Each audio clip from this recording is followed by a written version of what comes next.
ইতিহাসে থাকবে করুণাময় আল্লাহ তাআলার দরবার। এই যে গ্রুপিং সৃষ্টি করা হয়েছে শাসক তাদের নির্যাতন করেছে, আমাদের ভালো লাগার বিষয় ভারত বিষয়টি একটি রায় দিয়ে আমাদের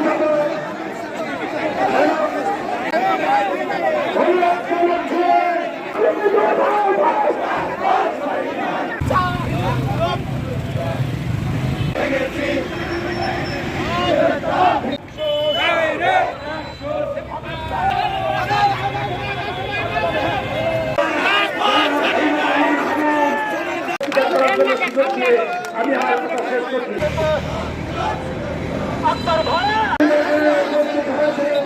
সম্মানিত